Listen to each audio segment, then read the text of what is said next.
우리 사도행전 16장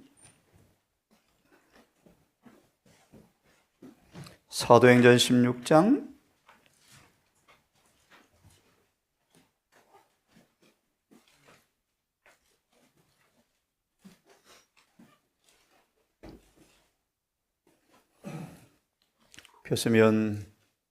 19절 이하의 말씀을 먼저 보려고 합니다. 여러분의 신앙의 삶에 기쁨의 요소들이 뭐가 있습니까? 빌립보 감옥에서 찬미의 소리가 울려 퍼진 장면을 여러분 기억하시죠? 바울은 이렇게 우리에게 권면합니다. 그러므로 주 안에서 기뻐하라. 내가 다시 말하노니 주 안에서 기뻐하라. 의미를 한번 생각해 보십시다.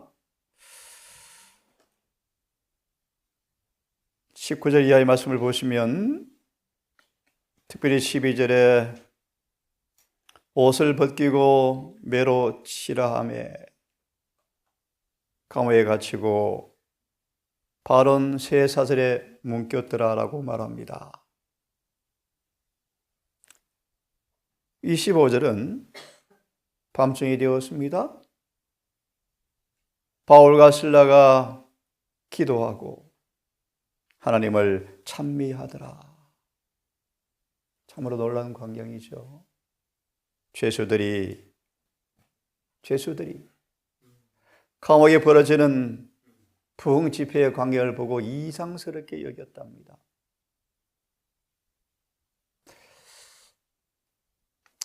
이에 지진이 나고 문이 열려서 창고가 끊어지고 옥문이 열리고 구원의 역사가 이루어진 장면을 우리가 보게 되어집니다. 사도행전을 통해서 말씀을 좀 묵상을 좀 해봅시다. 213페이지입니다.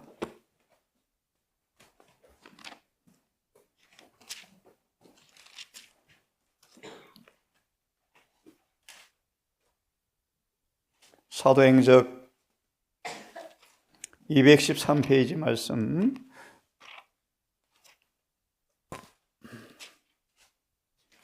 고난과 핍박 가운데 있는 바울의 입술에서 외쳐나오는 승리의 기쁨의 찬양의 소리. 주 안에서 항상 기뻐하라. 라는 말씀을 좀 볼 텐데요. 213페이지입니다.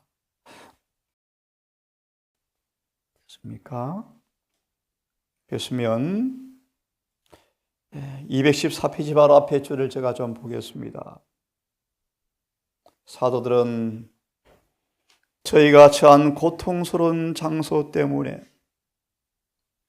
극도의 괴로움을 당했지만 불평하지 아니하였다. 칠흑같이 어둡고 황폐한 토굴 가운데서 그들은 기도의 말로 서로 격려하고 하나님께 찬양의 노래를 불렀다. 그 까닭은 왜 주 안에서 기뻐해야 할 것인가? 그 까닭은 하나님을 위하여 수치를 당하는 것은 가치 있는 일임을 알았기 때문이었다. 너희가 핍박을 받거든 즐거워하라. 그렇죠? 그들의 마음은 구속주의 사업에 대한 깊고도 열렬한 사랑으로 기쁨을 얻었다. 주 안에서 기뻐하라는 기쁨의 의미가 무엇인가를 계속 말씀합니다. 구속주의 사업에 대한 깊고도 열렬한 사랑으로 기쁨을 얻었다. 바울은 자신이 직접 그리스도의 제자들이 가했던 핍박을 생각해 보았고 그가 한때 멸시하였던 영광스러운 진리의 능력을 이제는 눈이 열려 볼 수 있고 마음으로 느낄 수 있게 된 것을 기뻐하였다. 아멘. 저와 여러분 이런 기쁨이 동일하게 있게 되기를 간절히 바랍니다. 아멘. 항상 기뻐하라 라는 말의 의미를 이해하시겠습니까? 다른 죄수들은 놀라움으로 더 깊은 옥에서 흘러나오는 기도와 찬미 소리를 들었다. 그들은 비명과 신음소리와 저주와 욕짓거리가 밤에 정말 깨뜨릴 것을 그 사실에 익숙해 왔지만 침울한 감망에서 기도와 찬양에 흘러나오는 것은 전에 결코 들어본 적이 없었다. 바로 저와 여러분의 운명이 될 것 같습니다. 그죠? 파수병들과 죄수들은 기이 여기면서 춥고 배고프고 고통당하면서도 기뻐할 수 있는 이 사람들은 도대체 누군가 하고 서로 물어보았다. 자문해 보았다.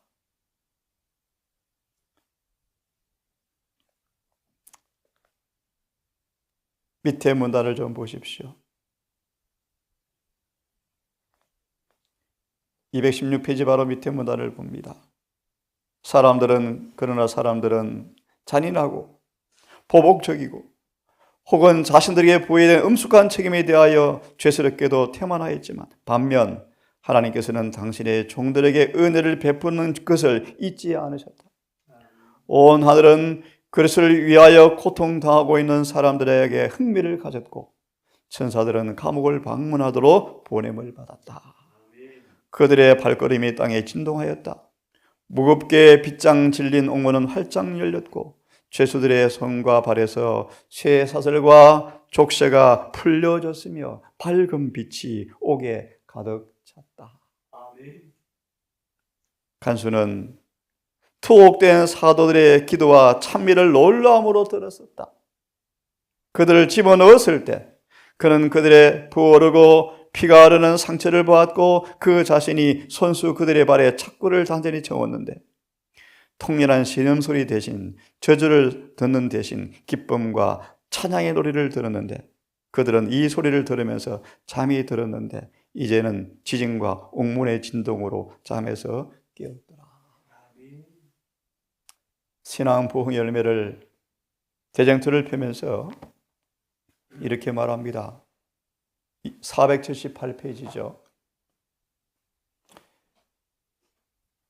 각시 대쟁투 478페이지 바로 밑에 문단에 보시면 그와 같은 일들이 거룩함을 경험하고 승리를 경험하면서 항상 기뻐하는 모습들, 신앙 보흥의 결과와 영생의 회복을 따르는 필연적 핍박이 오겠지만 승리가 수반되어지면서 기뻐하는 것들, 이것이 성경상 회개와 성화의 열매다. 중요한 말씀을 좀 체크해 보겠습니다. 그런데 왜 율법 가운데 밝혀진 의의 큰 원칙이 일반적으로 교회에서 등한이 되고 있다? 여러분, 참고로 라오디가 교회의 특성이 무엇입니까? 하나 언급합니다. 주어진 빚대로 살지 않는데요. 말씀 원칙대로 살지 않는데요. 입술로는 원칙을 이야기하지만 삶의 세세한 부분에 원칙을 무너뜨리고 산대요. 이게 라오디가 교회의 특성입니다. 오늘 일반 기독교 안에 의의 큰 원칙이 등한히 여겨지고 있다. 그러므로 성경상 신앙 부흥의 열매, 이런 일들이 드물게 교회에 나타나고 있다. 교회 경건의 부흥을 보기란 좀처럼 어렵죠. 회개도 거의 없다고 말씀하죠. 왜 그럴까? 신앙 부흥의 뚜렷한 열매가 분명할진데 왜 교회에 이것이 없는가? 의의 원칙이 뭐하기 때문이다? 등한히 여긴 바 되기 때문이다. 이 말씀을 조금 보려고 하는데요. 밑 읽고 말씀을 좀 봅시다. 이것이 바로 일찍이 신앙 부흥의 특징이 되었던 하나님의 성령의 심오하고 영속적 역사를 거의 볼 수 없는 까닭이 뭔가? 누가복음 10장으로 다시 한번 생각해 보려고 합니다. 누가복음 10장을 좀 펴시기 바랍니다. 왜 이런 신앙 부흥의 결과, 회개와 승화 열매가 왜 그렇게 빈약한가? 의의 큰 대원칙이 무시되기 때문이다 라는 말씀을 우리 잘 아시는 말씀을 통하여 주님께서는 의의 대원칙을 얼마나 굳게 세우셨는지 우리의 삶의 신앙에 성령의 영속적인 심오한 역사가 왜 결핍되어지는지 이 말씀을 좀 통해서 봅니다. 17절부터입니다. 마가 10장. 예수께서 길을 가시는데 한 청년이 달려 뛰어옵니다. 무릎을 꿇습니다. 주님에 대한 사랑으로 불타올라서 진지한 영혼의 갈망을 주 앞에 토로합니다. 예수님, 어떻게 영생을 얻습니까? 영생 얻고 싶습니다.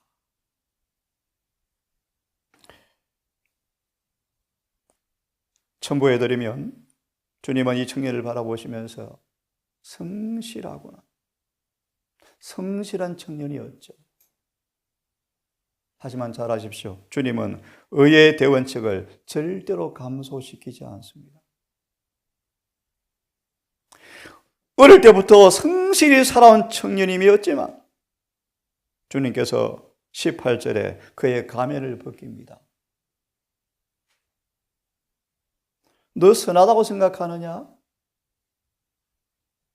선의 가면을 벗깁니다. 19절,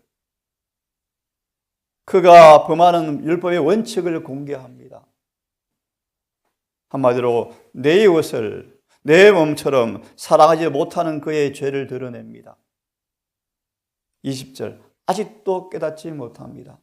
뭐가 아직 부족합니까? 21절을 잘 보십시오. 예수께서 그를 보시고 사랑하사 오히려 한 가지가 부족하다.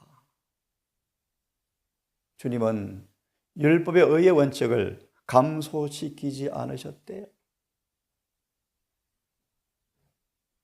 아직도 무엇이 부족합니다라고 말할 정도로 성실히 살아온 사람이었지만 주님은 분명히 말씀하시죠.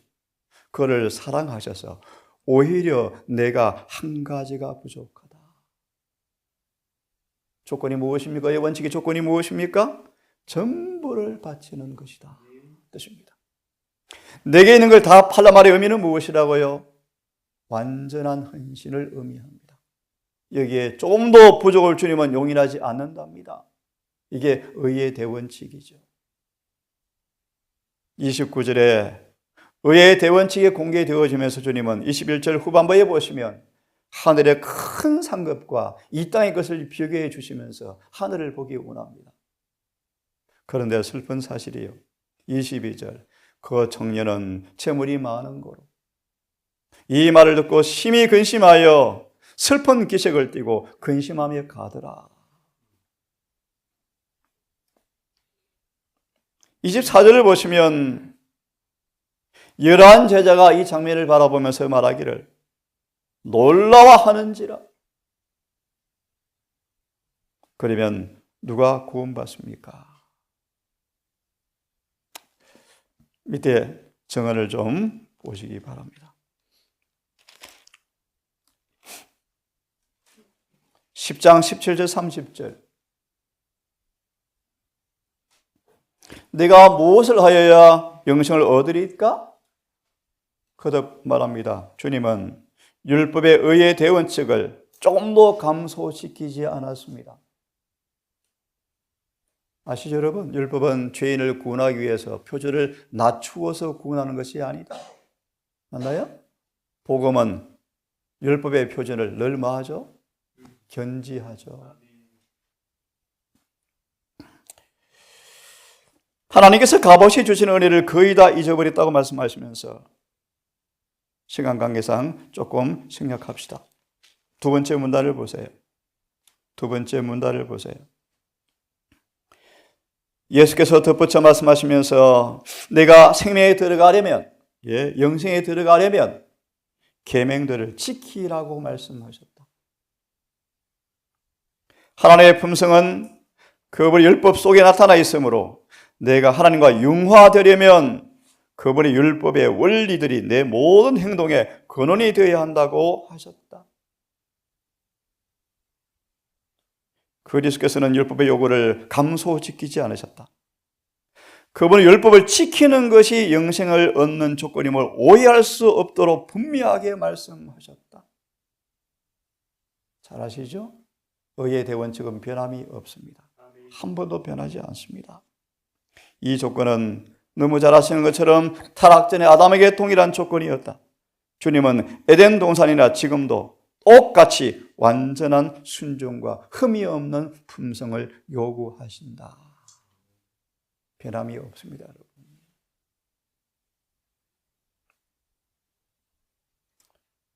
자신을 사랑하는 사람들은 율법을 범하는 사람들이다. 예수께서는 이 사실을 청년에게 보여주셨다. 잘 보십시오. 그의 마음속에 있는 이기심이 드러날 수 있는 시험을 주셨다. 예수께서는 그의 품성 가운데 있는 환부, 썩은 부위를 보여주셨다. 그 청년은 주님께서 더 이상 밝히 알려주시는 것을 원치 않았다. 그는 마음속에 한 가지 우상을 간직하고 있었다. 즉 세상이 그가 숭배하는 신이었다. 그는 모든 계명을 지켰다고 말했지만 세상은 모든 계명의 정신이 되고 생명이 되는 근본 원칙을 망각하고 있었다. 그는 하나님과 사람에 대한 진정한 사랑을 갖고 있지 않았다. 이것이 결핍이 그로 하여금 천국에 들어가게 할 수 있는 모든 조건의 결핍을 의미하고 있었다. 그는 자신을 사랑하고 세상 재물을 사랑함으로 하늘의 원칙과 조화되지 못했다. 구주의 말씀의 빛으로 마음의 권력과 재물을 사모하는 것을 다 드러내자 제자들까지라도 그들의 마음속에 외적으로 세상은 다 포기하고 주님을 따르느라 하지만 제자들까지라도 권력과 재물을 사모하는 속마음이 드러나자 그들은 제자들까지라도 운명의 위기를 느끼면서 두려워 떨면서 누가 구원을 얻을 수 있는가라고 외쳤다.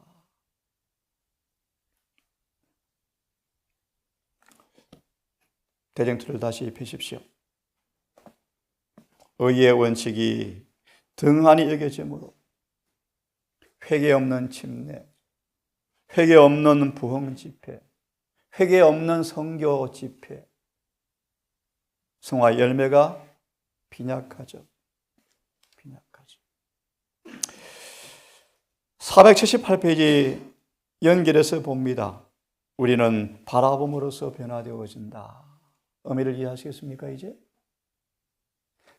항상 의의 큰 대원칙을 염두에 두어야 합니다. 바라봄으로 변화되어지죠. 예를 좀 하나 드십시다. 예를 하나 좀 듭시다. 사도행적 314페이지를 좀 빨리 펴십시오. 사도행적 314페이지.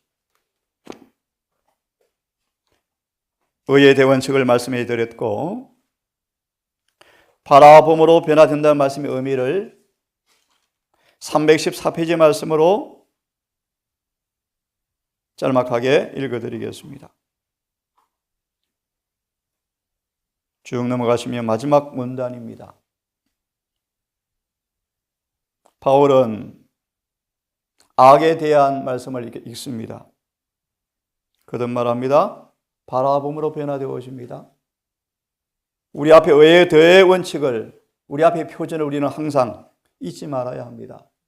바울처럼 바울은 항상 완전을 앞에 두고 살았다. 고 3장 18절은 완전한 것이 아니고서는 만족할 수가 없다. 끝까지 완전을 향해서 밀고 나아가는 경험을 했는데요. 바울은 악에 대한 그의 투쟁이 생명이 지속되는 동안 끝나지 않으리라는 사실을 그는 알았는데 그는 세속적 욕망이 영적 열심을 이기지 못하게 하기 위하여 자기 자신을 항상 엄격히 경계할 필요를 깨달았다. 그는 전력을 다하여 타고난 성벽과 싸우기를 계속하였다. 언제나 그는 그의 앞에 있는 도달하여야 할 이상을 간직하였고 하나님의 율법을 즐겨 순종함으로 이 이상에 도달하고자 노력하였다. 그의 말과 행실과 정욕, 이 모든 것을 하나님의 성령의 지배에 두기 위해서 그는 전심을 다했습니다.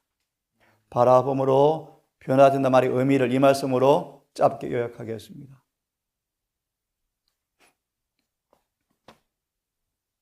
그런데 사람들은 조작된 표준을 가지고 신앙의 생활에 처해 있죠. 사도행전 20장을 펴십시오. 사도행전 20장 30절을 같이 성경을 좀 읽겠습니다. 오늘 짤막하게 이 말씀을 좀 마무리하려고 몇 개만 좀 펴는데요. 있습니까? 20장 30절 같이 읽습니다. 시작.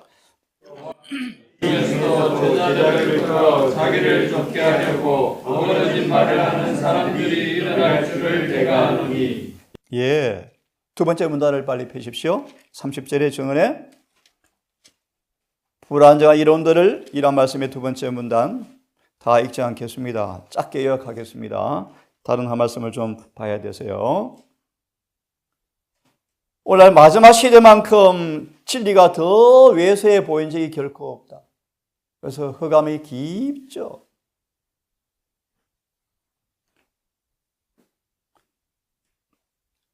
이단들이 대량 교회에 들어온답니다.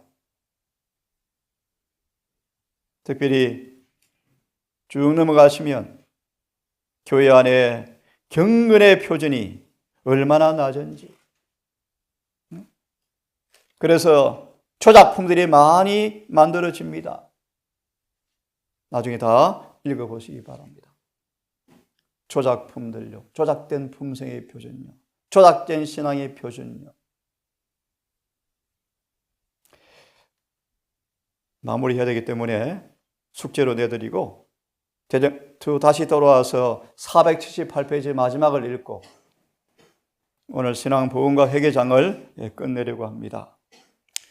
특별히 바라봄으로 변화된다는 말씀의 의미를 높은 표준에 이르도록 부르신 사도행적을 깊이 한번 읽어보시기 바랍니다. 사도행적 숙제로 내드리고 오늘 빨리 마무리하겠습니다. 다시 펴셔서 478페이지 밑에 문단을 읽습니다. 우리는 그러므로 바라봄으로 변화된다. 사람들이 하나님께서 그분의 품성의 완전하심과 거룩하심을 사람들에게 밝혀 보여주신 거룩한 원칙들을 무시하고 사람들의 교훈과 이론에 집착할 때 교회 안에서 산 경건성을 잃어버리는 결과가 초래되는 일은 참으로 놀라운 일이다. 주님은 내 백성이 생수에 거는데는 나를 버린 것과 스스로 웅덩이를 판 것이 그들의 죄임을 지적하면서 물을 저축지 못할 터질 웅덩이라고 그들을 이야기하죠. 영생의 조건, 의의 대원칙, 신앙 보응의 조건과 보응의 결과 너무나 분명합니다. 마지막으로 읽고 끝내겠습니다. 복 있는 사람은 악인의 꾀를 쫓지 아니하며 오직 이와 율법을 즐거워하며 그 율법을 주야로 묵상하는 자로다. 저들은 시냇가에 심은 나무가 시절을 쫓아 과실을 맺음과 같이 그 잎사귀가 마르지 아니한 같으니 그 행사가 다 형통하리로다. 같이 읽습니다. 시작. 하나님의 율법이 다시 그 정당한 위치를 회복할 때 하나님의 백성이라고 공언하는 사람들 사이에 초대 교회가 가졌던 믿음과 경건의 부흥이 일어날 수가 있다. 예측 길이 무엇인지, 선한 길이 무엇인지 깊이 이념해 보아라. 오직 예측 길, 선한 길로 살아가라. 꽤 많은 시간 동안 이 챕터를 함께 묵상했습니다. 저와 여러분의 신앙을 점검하고 우리의 모임을 다시 한번 판단해보고 비판해보고 내가 정말 제대로 신앙 부흥을 하고 있는지, 우리에게 이루어지는 집회가 하나님께서 보시기에 올바른 것인지 한번 자문해 보도록 일부러 이 말씀을 꽤 오랫동안 깊이 다루었습니다. 여러분, 절박한 필요, 긴급한 요구, 신앙부 우리 앞에 숙제로 놓여 있습니다. 우리 모두 조사심판을 직면한 우리의 삶 속에서 이사야처럼 진정한 회심을 통한 중생의 경험이 모두에게 깊이 이루어지기를 간절히 바랍니다. 기도합시다.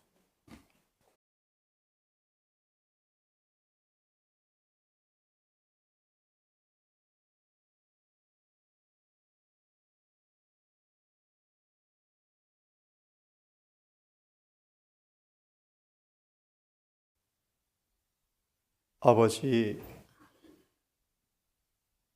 아무도 속지 않도록, 아무도 속을 필요가 없도록